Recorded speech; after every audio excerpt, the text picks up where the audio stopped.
This is our start of microeconomics. We start by noting that microeconomics, at its heart, it's a story of decision making, right? We focus on a lot of different decision making throughout this class.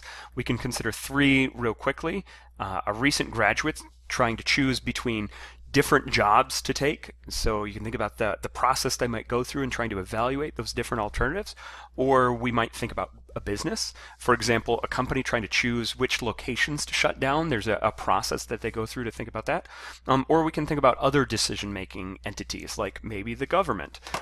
Congress is the one who actually makes a choice about what the student loan interest rate is, right? So there's each of those different scenarios, there's a decision making happening, right? And we can think about applying an economic framework to the way those decisions are being made. Economics is about decision making. I worked for someone in grad school a number of years ago, and they said you can basically boil down to economics to this basic three-word definition. And so I love it. So 3 words, basic definition of economics. What is economics? It's all about choice under scarcity. Starting at the end. What's scarcity? Scarcity does not mean that we don't have enough of something. Rather, what scarcity means to an economist means that there is a finite limit to something, right? That we do not have an infinite amount of something. That's what scarcity is. So you can think about you have 24 hours in the day. Does that mean that you're busy, nonstop going 24 hours? No, it just means that you have a limited amount of time, 24 hours specifically. It's not an infinite amount of time, right? So you could think about, as an individual, the types of scarcity that you may face, either with your time or your financial resources, that might be different from a business, the type of scarcity that they might face, or even a society and the government trying to make choices about different policies that are going to influence that society, the different types of scarcity that a government might face. But any of those decision makers, regardless, they're going to face some kind of scarcity. And so in the presence of scarcity, choices have to be made, right? We said that economics was all about decision making. Choices need to be made when you face scarcity. If you don't have unlimited things, then you face a limit. You got to make good choices. Unfortunately, economics is not about how to make money, right? So making money, I don't think, is actually a very interesting thing, but I think making choices in the presence of scarcity is pretty interesting, and hopefully by the end of this class, you'll agree with me. We're going to focus on decision making, but specifically we're going to focus on rational decision making. Rational decision making, as this title implies, you're focusing on benefits and costs. So oftentimes this is referred to as economic reasoning. Real quick, could you answer the question, what is rationality? If you had to come up with a good question for what is, or a definition of what is rationality, what would it be? Right? So the definition of rationality that we're going to use in this class has to do with benefits and costs. And it's just this simple decision-making matrix. If we consider a situation and the benefits outweigh the costs, rationality is when that decision maker does the decision. But when we experience or when we have a situation where the benefits are less than the costs, rationality says, do not do this decision. Right? And so this can go either direction, right? We can consider the benefits and the costs, and if the benefits outweigh the costs, doing the decision is rational. And if the benefits do not outweigh the costs, not doing the decision is irrational. Alternatively, we can go the other direction where we can think about, if we see a decision that has been made, if that decision was rational, it must be that the benefits outweigh the cost. If we see a decision and that decision was not pursued, then it must be that the benefits of that decision just didn't justify the costs, right? So I like to think about, as an example, I love getting coffee on my drive into work, right? So I work at Ohio Northern University, but I don't live in town, and so I have quite the commute to get up to Ohio Northern University, and I like coffee. And so I can think about my decision to get a cup of coffee, to stop and get a cup of coffee on drive-in. That's my decision. In general, my decision, it's got benefits, it's got costs. So, economic benefits, economic costs, we need to define these things, right? So pause for a second and think, what are the benefits? What are the costs for someone getting a cup of coffee on their drive in to work? What are their benefits? What are their costs, right? Once you've come up with your list, it probably is going to look something like some benefits might involve some coffee and some stimulation and maybe some social interaction and those kinds of things. Your costs is probably going to include the financial costs, right? But now what we want to do is we want to think about the specific terminology, economic benefits, right? I put that adjective of economic before the word benefits. So there's something different there, right? I've added some definitions to this, right? So an economic benefit, here's the long language, is what is gained in a decision that otherwise would not have been gained. And an economic cost is what is given up in a decision that would not have been otherwise been given up, right? So what's important to recognize with these definitions is there's this ending point that you may not have naturally thought of when you just thought about what's a benefit, what's a cost, right? A benefit is not just what you gain, but you got to make sure that if you had not pursued this decision, you would not have gained it. If you would not have pursued this decision, you would not have given this up. Right? So when I think about stopping and getting a cup of coffee, right? You may have thought that a potential benefit to this decision of getting a cup of coffee might have been that I get some coffee. But you know what? Even if I didn't stop and get coffee, I probably would have made coffee at home. So my decision, the specific decision to stop and get a cup of coffee on my drive in, coffee is not the benefit. Right? Because I would have gotten coffee whether I made it at home or whether I stopped and got it. I got to know what my next best alternative is. And if I didn't stop and get that cup of coffee, I would have been making it at home. And in fact, that's what I actually do in most of my life, right? But you may have listed out as a potential benefit the socialization that I would get. Absolutely, right? If I stop and get my cup of coffee, I get some socialization. If I don't stop and get my cup of coffee, I don't get that socialization. That absolutely fits this definition of an economic benefit. When you were thinking about possible costs of me getting a cup of coffee, right? It costs money, right? Actually, what was my next best alternative? Was making coffee at home. Does making coffee at home cost me any money? Sure it does, right? I had to spend money on the water and the electricity and those coffee beans at home. Do I spend as much money? Not at all, right? But I still had to spend some money. So in general, right, if stopping and getting a cup of coffee, if one of those cups of coffee from one of those drive-through places is $2, and it's a good reasonable price, that's the amount of money I'd have to give up if I stop and get coffee. But if I make it at home, on average, I still have to spend about 25 cents. So either way, I've got to spend some money. The true economic cost is what I give up that I would not have otherwise had to give up.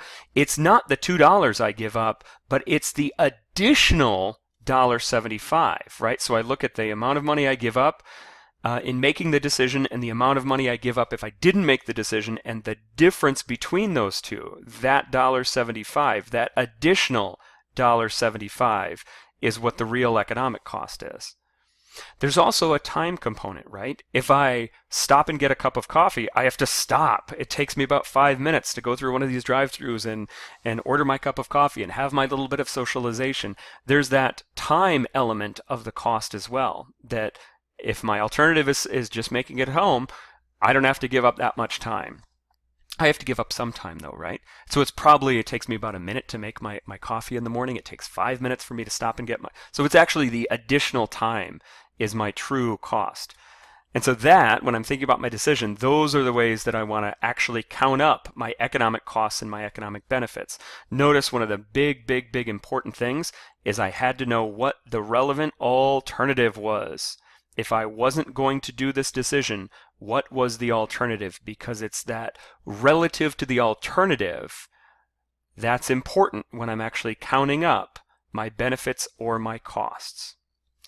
We also have at the bottom here what can make a decision more likely or less likely. So if we step back for a second, if we think about my cup of coffee or the decision to stop and get a cup of coffee, is there something on the benefit side that would have made my decision more or less likely?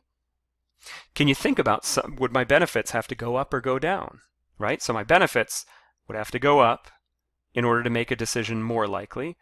Alternatively, is there anything that could have happened on the cost side to make my decision to get a cup of coffee, to stop and get a cup of coffee more likely? To make me more likely to do that, what if the cost came down a bit, right? So we can refer to these things generally as incentives, things that change the costs or the benefits that make a decision more or less likely. Those are incentives. Something that's going to make a decision more likely, that's either going to be an increase in the benefits or a decrease in the cost. There's also incentives that can make a decision less likely to happen, right? These are just the opposite. So if the benefits of a decision go down, I am less likely to do something, or alternatively, if the cost of a decision goes up, that's also going to make my decision less likely, right? We want to be a little careful in the way that we try to count up our costs and our benefits. And we got to remember that our costs and our benefits need to be economic costs and economic benefits, the things we give up that we otherwise would not have given up or gained. So we got to know what the alternative is. And then I just went through that whole slide on the last one. When we consider decision making, I just want to throw this out there. There's nothing really to take notes on this. That we can adopt a number of different perspectives, and that's part of what this class is going to get you to think about, is a situation thinking about the different decision makers with their different costs and benefits that they might bring to a scenario. So we can think about individuals. Individuals are going to be a big source of decision making in a lot of the models that we look at, right? And you're probably used to a lot of individual economic decisions. You've gone out and bought stuff. Many of you have probably had a job before, right? And so you had to make a decision about whether to work, how much to work, whether to pick up some extra hours or an extra shift or something like that. You're probably very, very comfortable with thinking about the costs and the benefits of an individual decision making. You may be less familiar with making decisions about on a household level, right? But you've probably been a part of a household before, though maybe not the key decision maker in it. But there's a little bit different dynamic there in terms of thinking about, for a household, what are the benefits to the household and what are the costs to the household of some things. I mentioned you as possibly having the role as a worker.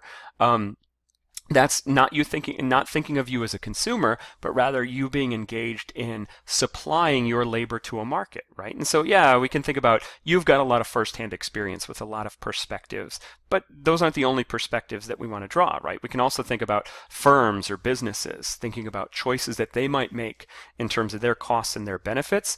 That's going to be a big part of economics, and you may not have as much firsthand experience, but you probably have a lot of intuition about the types of decisions that they might make, and we're going to look at a number of those. We also want to talk about a number of larger entities, larger organizations, right? So I think about the so-called societal perspective that might be a larger, more aggregate perspective, whether that be the decisions that the U.S. makes, and really think about, how does the U.S. make decisions about stuff? Sometimes we have elected representatives do that. Sometimes we have a judiciary make that. Sometimes it's an aggregation of all of us making a choice, right? How do we decide as a country how much we want to spend on going to the movies?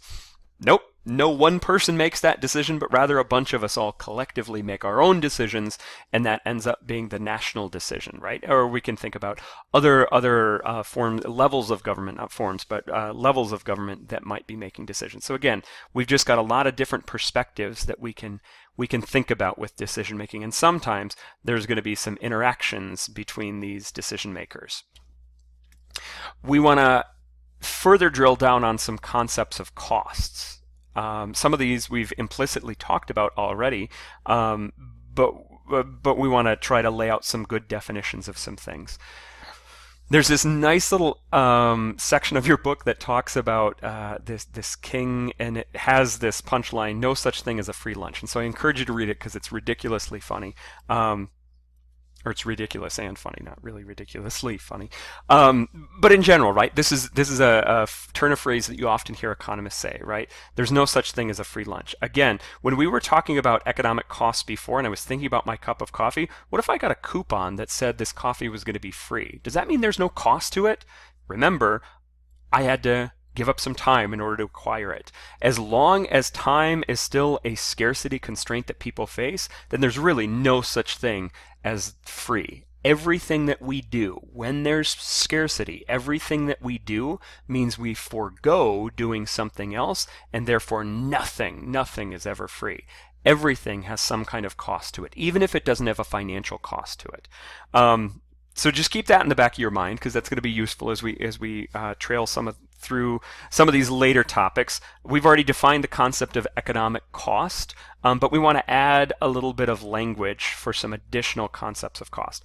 Opportunity cost. Again, implicitly we were talking about this, but now we want to formally define this. Opportunity cost is the value of the next best alternative. Right? So earlier when we were considering the decision to stop and get a cup of coffee, I said one of the important things we had to think about was, if I didn't do that decision, what else would I have done with my time, talent, and energy? If a business is going to choose to produce a new product, what else could they have done with that time, talent, and energy of their staff?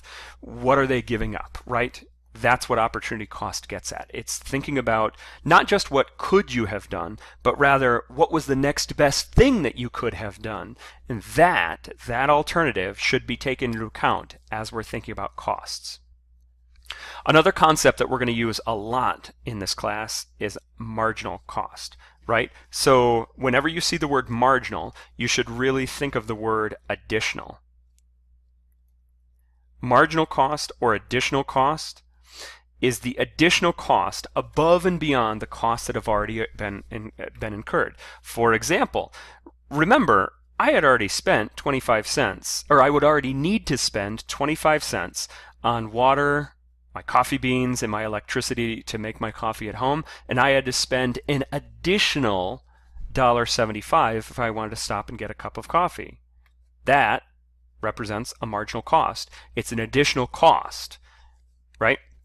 We're actually going to use the concept of marginal cost in a number of different ways throughout this class. And so this is a nice little introduction to just start hammering home this idea that whenever you see the word marginal, think the word additional. And then sunk cost. So I think what you've gotten so far in this is that it's pretty important to think about costs, but you got to be careful not to overcount your costs. You don't want to double count costs. You don't want to count it on both the benefits and the cost side of something. And you want to make sure that you don't get trapped by the concept of a sunk cost. A sunk cost is a cost, right? It was something that you had to give up. But a sunk cost is a cost that was already incurred, and there's nothing that you can do to recover that cost. So for example, in that earlier example about me making this cup of or stopping and getting a cup of coffee, at home I have a coffee maker. I spent about $40 on it. Should I count that as part of the cost? I would argue no. I would argue that my coffee maker is a sunk cost. It's a cost. I incurred that. I just incurred it way in the past. Is there anything I can do to try to recover that money? Nope. I've already spent it. I can't get it back. Actually, could I sell my coffee maker and get some money back for it? I mean, I bought it for $40. That was my original cost. And I implicitly argue that my coffee maker is worthless to anyone else. But actually, if I tried to sell it, I could probably get like $2 or $3 for it. So that $2 or $3 that I could recover, that's not the sunk cost. But the $37, $38 that I've already, of that value that's lost, that I spent money on, I did spend money, it was a cost, but it's gone and I can't ever get it back, that's a sunk cost. Once you have a sunk cost, it's in the past. You shouldn't be thinking about it. Okay, so economic benefits. We want to turn and we want to, similar to how we just did a couple of definitions of economic costs, we can do the same thing for economic benefits. Again, we've got our nice little definition about our economic benefits, the things that we gain that we otherwise would not have gained. The only thing we want to add here is the word marginal benefit, right? So marginal benefit, again, whenever you see the word marginal, you should be thinking additional, right? Whenever you see the word marginal, you should think of the word additional. Additional benefits are the additional benefits above and beyond what we've already gained. Again, it's that additional conversation, that additional socialization that I gained. That would have been the benefit of me stopping and getting a cup of coffee. I want to practice, and so to help practice, I want you to pause and think about this scenario. I want you to apply some economic reasoning. So again, think about what rationality means in the context of economic reasoning. And again, we've got our decision rule about the benefits and the costs. And I'm going to encourage you to ignore the sunk costs. But think about this, right? I'm going to pause and let you read that, and then think about how you would answer the question, which stock would you sell?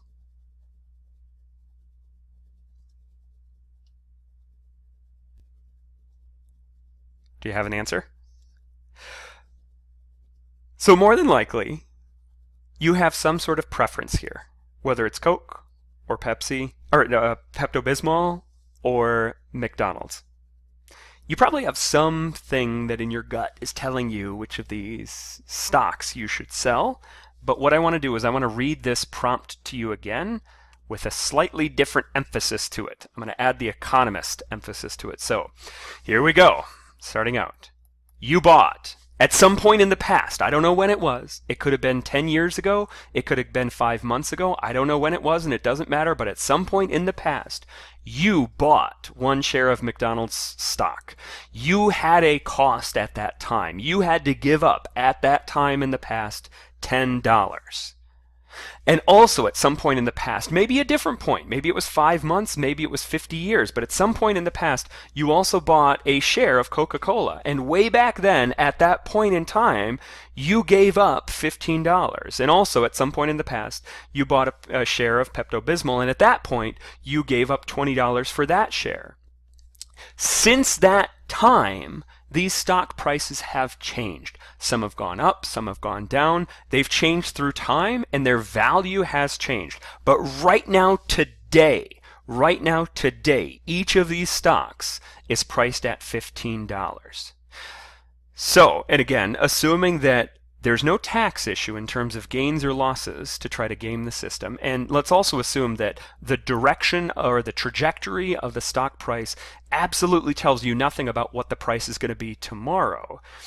If you needed $15, which of these stocks should you sell? Well, let's consider this, right? Let's consider your decision to sell a Coca-Cola stock. If you sell a Coca-Cola stock, what are you going to have to give up? What you have to give up, the cost of what you have to give up, is a Coca-Cola stock. And what's the value of that stock? Right now, today, the value of that stock is $15. So your cost of selling a Coca-Cola stock is $15. Similarly, if you sell a McDonald's stock, your cost, what you have to give up, is you are giving up a stock that's worth $15. If you sell your Pepto-Bismol stock, the cost of what you have to give up, your Pepto-Bismol stock, is $15. What do you get from selling each of those stocks? You get $15. Which one should you sell? Doesn't matter. It does not matter because each of those stocks are equivalent today.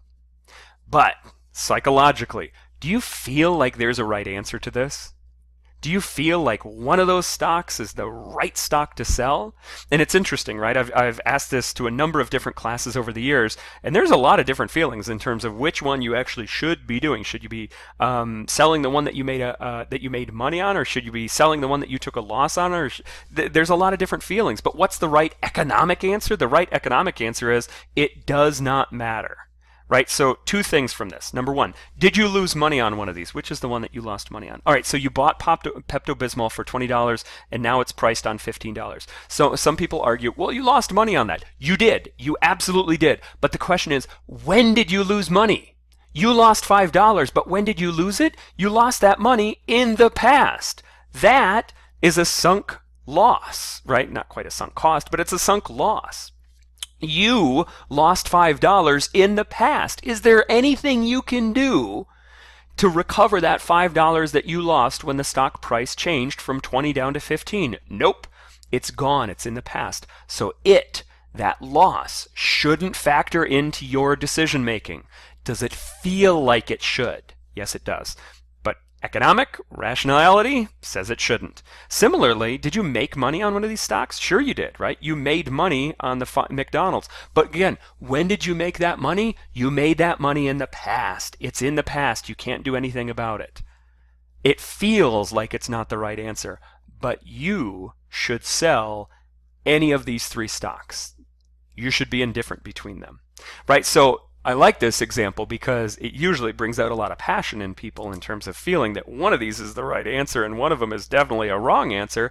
Rationality is separate from psychology, right? Rationality says we're just looking at the costs and the benefits, and there's a tremendous amount of empirical data to suggest that, yeah, people are not always rational. Rationality is probably a pretty good model for us to adopt, but it is not a perfect descriptor of human behavior. The other example we want to consider, right? So we can consider your decision to attend Ohio Northern University. And so you're taking this class as a summer class. You may be a student at ONU. You may not be a student at ONU. Let's consider your decision to attend ONU. So one thing, number one, this set of costs and benefits, they're going to be different for each of you, right? Before you jump into this, I want to point out one thing. You've got to have a clearly articulated decision and perspective. Do you know what your decision is? It is to attend ONU. Pause for a second. What's your alternative to attending ONU? Is it to attend a different college? Is it to attend no college and go straight into the workforce? Right? Is it to go into the military and the armed services or something like that? Right? So you think about, and again, this may be different for each of you as individuals, but think about not just what your decision is, but also what the clear alternative is. And again, what's the perspective? It's your perspective, right? I want you to consider your costs and your benefits. And again, think about those economic costs, think about those economic benefits, and real quickly, let me know, what do you think the economic costs are of your decision to attend ONU? What do you think the economic benefits are your decision to attend ONU? And then also, you could also consider, what could we do to make it more likely? What are some incentives that we could try to do on the benefit side to encourage your decision to attend ONU? Is there anything we can do on the cost side to encourage your decision to attend ONU?